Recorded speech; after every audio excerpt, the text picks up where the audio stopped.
வணக்கம். நான் உங்க முத்துக்குமாரி. நம்ம சேனலை நீங்கள் இப்போ தான் ஃபர்ஸ்ட் டைம் பார்க்குறீங்க அப்படின்னா சப்ஸ்கிரைப் பண்ணிக்கோங்க. பெல் ஐக்கனை ப்ரெஸ் பண்ணிக்கோங்க. ஆல்னு ஒரு ஆப்ஷன் இருக்குது, அதையும் மறக்காமல் கொடுத்துக்கோங்க. ஸோ தட் நம்ம சேனலில் போடக்கூடிய எல்லா வீடியோஸும் உங்களுக்கு ப்ராப்பராக நோட்டிஃபை ஆகும். இந்த வீடியோவில் நம்ம என்ன பார்க்க போகிறோம் அப்படின்னா செப்டம்பர் 2024க்கான மாத ராசி பலன்.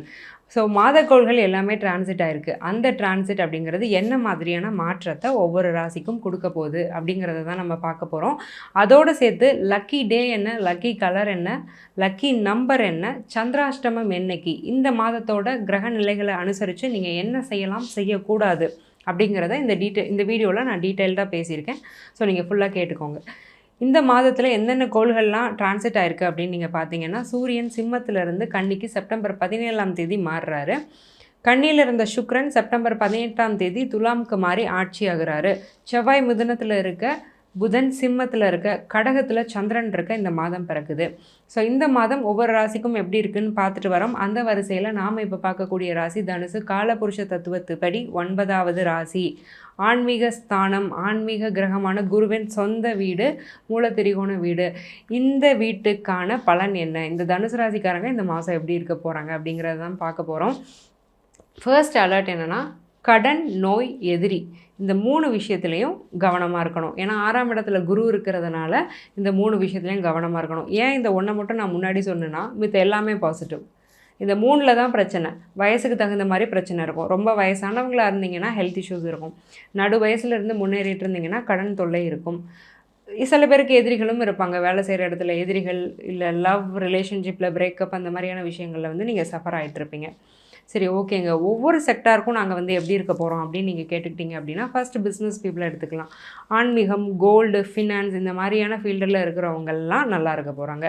ஸோ ஆன்மீகம்னா நான் தப்பாக சொல்ல வரல. ஆன்மீக பொருட்களை நீங்கள் சேல்ஸ் பண்ணுறீங்க. கோவில் வாசலில் கடை வச்சுருக்கீங்க. தேங்காய் கடை, வெத்தலைப்பாக்கு கடை, பூ கடை, பழக்கடை, சுவாமிக்கான அபிஷேக பால் கொடுக்குறீங்க.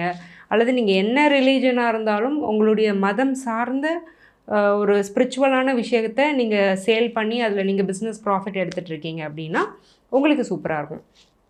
அப்போ மித்தவங்களுக்குலாம் நல்லா இருக்காதா அப்படின்னா அந்த மாதிரி கிடையாது. இவங்களுக்கு இன்னும் எக்ஸ்ட்ரா ஆடடாக ரொம்பவே நல்லாயிருக்கும். இவங்க நிறைய ஃப்ளரிஷ் ஆவாங்க. நிறைய பேர் இந்த மாதிரி செக்டாரில் ஒரு தொழிலை நீங்கள் தொடங்கணும்னு ஒரு ஆசை இருக்குது. தனுசு ராசியில் பிறந்துட்டுனாலும் நீங்கள் கண்டிப்பாக தொழில் தொடங்கலாம். ஸோ ரொம்பவே நல்லாயிருக்கும்.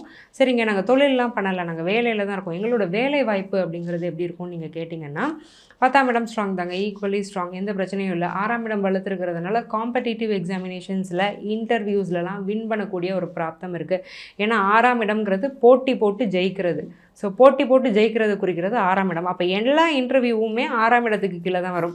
6ஆம் இடத்துல ஒரு சுபகிரகமான குரு, அதாவது உங்களுடைய ராசிநாதனே போய் உட்கார்ந்துருக்கிறதுனால போட்டி போட்டு ஜெயிச்சு ஒரு வேலையை வாங்குவீங்க. இன்டர்வியூ அட்டென்ட் பண்ணி, நிறைய பேரோட சேர்ந்து இன்டர்வியூ அட்டென்ட் பண்ணி 1 or 2 சீட்ஸ் தான் இருந்தாலுமே, 2 வேக்கன்சி தான் இருந்தாலுமே அதில் 1 நீங்கள் வாங்குறதுக்கான பிராப்தங்கிறது ரொம்ப ஸ்ட்ராங்காக இருக்குது.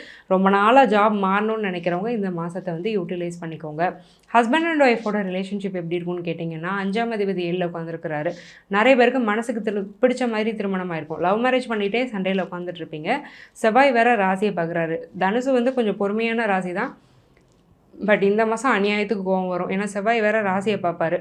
உடம்பு ஹீட் ஆகும், ஹேர் ஃபால் ஆகும், கண்ணு பொங்கும், எரிச்சல் வரும். கோபம் அப்படிங்கிறத, அதாவது ஆங்கர் அப்படிங்கிறத விட இரிட்டேஷன் அப்படிங்கிறது அதிகமாக இருக்கும். எதை பார்த்தாலும் எரிச்சல் வரும். இன்ஃபேக்ட் இப்படி படுத்திருந்தா கூட திரும்பி திரும்பி படுத்துட்ருப்பீங்க. நேராக படுத்து நிம்மதியாக தூங்க முடியாது. இது காரணம் செவ்வாயுடைய பார்வை ராசி மேலே விழுது. அப்போ தேவையில்லாமல் வார்த்தைகளை கணவன்கிட்டேயோ மனைவிகிட்டேயோ பிரயோகப்படுத்தாதீங்க. ஸோ மனைவியை பற்றியோ கணவனை பற்றியோ தேர்ட் பர்சன், உங்களுடைய அப்பா அம்மாவே இருந்தாலும் உங்கள் ஹஸ்பண்ட் அண்ட் ஒய்ஃபை பொறுத்த வரைக்கும் தேர்ட் பர்சன்ஸ் தான். அவங்கக்கிட்ட ரிவீல் பண்ணாதீங்க. இந்த மாதிரியான விஷயங்களில் மட்டும் கொஞ்சம் கவனமாக இருங்க. முக்கியமாக வார்த்தையில் கவனமாக இருங்க, உங்கள் செயல்லையும் கவனமாக இருங்க. சரி, ஓகே. சைல்டு பர்த் அப்படிங்கிறது எப்படி இருக்குது? 5ஆம் அதிபதி 7ல் இருக்கிறாரு. ஸோ நல்லா இருக்குது. சைல்டு பர்த்தை பற்றி எந்த பிரச்சனையும் இல்லை. செவ்வாயுடைய பலம் நல்லா தான் இருக்குது. குருவும் 6ல் இருந்தாலும் ஒன்றும் பிரச்சனை இல்லை. என்ன தான் இருந்தாலும் அவர் ஒரு சுபகிரகம் தான். ஸோ அவர் எதையும் கெடுக்க போகிறதில்ல. இங்கே எதுவுமே நெகட்டிவாக இல்லைன்னு சொல்லலாம். ஸோ குழந்தைக்கு முயற்சி பண்ணிங்கன்னா தசாபுத்தி ஃபேவரபுளாக இருக்கும் பட்சத்தில் கண்டிப்பாக கன்சீவ் ஆகிறதுக்கான பிராப்தத்தை கோச்சாரம் கொடுக்குது. கோச்சாரம் புத்திரஸ்தானத்தில் எந்த தடையுமே கொடுக்கல. சரிங்க, ஓகே. நாங்க ப்ராப்பர்ட்டி வாங்கலாமா? 4ஆம் அதிபதி 6ல. அங்க தான் கவனமா இருக்கணும். யார்ட்டயோ பணத்த குடுத்து ஏமாந்தேன், எங்கேயோ பணத்த போட்டு ஏமாந்தேன் அப்படிங்கிறதுக்கான வாய்ப்ப இந்த 6ல இருக்கக்கூடிய குரு குடுப்பாரு. நெறைய பேரு பணத்த ஏமாந்துட்டு கோர்ட் வாசல்ல போய் மிதிச்சிருப்பீங்க ஆல்ரெடி. ஸோ இந்த மாரியான விஷயங்கள்லாம் கண்டிப்பா நடந்திருக்கும். இனிமேலும் கவனமா இருங்க. கொஞ்சம் பொறுமையா இருங்க. இந்த குரு மட்டும் டிரான்சிட் ஆகிக்கட்டும். 6லேருந்து 7ஆம் இடத்துக்கு போயிட்டு உங்க ராசிய பார்க்கட்டும். சூப்பரா இருக்கும். மிதுனத்துக்கு குரு போய்க்கட்டும். கொஞ்சம் பொறுமையா இருங்க. அதுக்கப்புறம் நீங்க கண்டிப்பா ப்ராப்பர்ட்டீஸ்லாம் வாங்கலாம். இப்போதைக்கு இருக்கிற பணத்த உங்களுக்கு தெரிஞ்ச விஷயங்கள்ல பேங்க்கு, எஃப்டி, ஆர்டின்னு போட்டு கொஞ்சம் ஒரு ஷுவாரிட்டி இன்வெஸ்ட்மெண்ட்ஸா நீங்க போட்டு வச்சுக்கிறது நல்லது. கோல்டு தாராளமா வாங்கலாம். என்னதான் இருந்தாலும் குரு உங்களுடைய ராசிநாதன். சரி, ஓகேங்க. எஜுகேஷன் வந்து எப்படி இருக்கும்? நாங்க நல்லா படிப்போமான்னு கேட்டிங்கன்னா, 4ஆம் அதிபதி 6ல இருக்கும்போது கண்டிப்பா நல்லா படிப்பீங்க. நல்ல டாப் ரேங்க்ஸில் வர்றதுக்கு வாய்ப்பு இருக்குது. University rank holder, gold medalist இந்த மாதிரிலாம் வர்றதுக்கு வாய்ப்பு இருக்குது. நல்லா படிங்க. இவ்வளோ நாள் படிக்கலைனாலும் இனி கொஞ்சம் நல்ல ஒரு எஃபர்ட்ஸ் போட்டு படிக்க ஆரம்பிங்க. எல்லாரும் யூனிவர்சிட்டி டாப்பராக வர முடியலனாலும் உங்கள் ரேஞ்சை விட நீங்கள் பல மடங்கு நல்லாவே ஸ்கோர் பண்ணி நல்லபடியாக பாஸ் அவுட் ஆக முடியும். அதுக்கான பிராப்தம் அப்படிங்கிறது இருக்குது. பேங்க் எக்ஸாம் எழுதக்கூடிய தனுசு ராசிக்காரங்க நிறைய பேருக்கு வந்து செலெக்ஷன்ஸ் இருக்குது. அதே மாதிரி மெடிக்கல் ப்ரொஃபஷனில் இருக்கக்கூடிய தனுசு ராசிக்காரங்க, ஈவன் டாக்டர், கம்பவுண்டர், நர்ஸ்லேருந்து மெடிக்கோ அப்படின்னு வந்துட்டாலே உங்களுக்கெல்லாம் வந்து இந்த மாதம் கண்டிப்பாக நல்லா தான் இருக்க போகுது. அதில் எந்த டவுட்டுமே இல்லை. சரி, ஓகேங்க. அப்ராட் போகலாமா அப்படின்னு கேட்டிங்கன்னா, 12ஆம் அதிபதி 12க்கு 8ல் மறைஞ்சிட்டாரு. ஸோ பாவத் பாவகப்படி 12ஆம் இடம் வீக் ஆயிடுச்சு. அதனால் வெளிநாட்டுக்கு இந்த மாதம் அந்த அளவுக்கு ஃபேவரபிள் கிடையாது. ஃபோர்த் கமிங் மந்த்ஸில் கண்டிப்பாக ஆப்பர்ச்சுனிட்டிஸ் வரும். Let's discuss. பட் இந்த மாதம் நீங்கள் ரொம்ப ஒன்றும் எதையும் எதிர்பார்த்துக்க வேண்டாம். பட் நல்லாயிருக்கு. ஃபோர்த் கமிங் மந்த்ஸ் நல்லாயிருக்கு. அதில் வந்து எந்த பிரச்சனையும் இல்லை.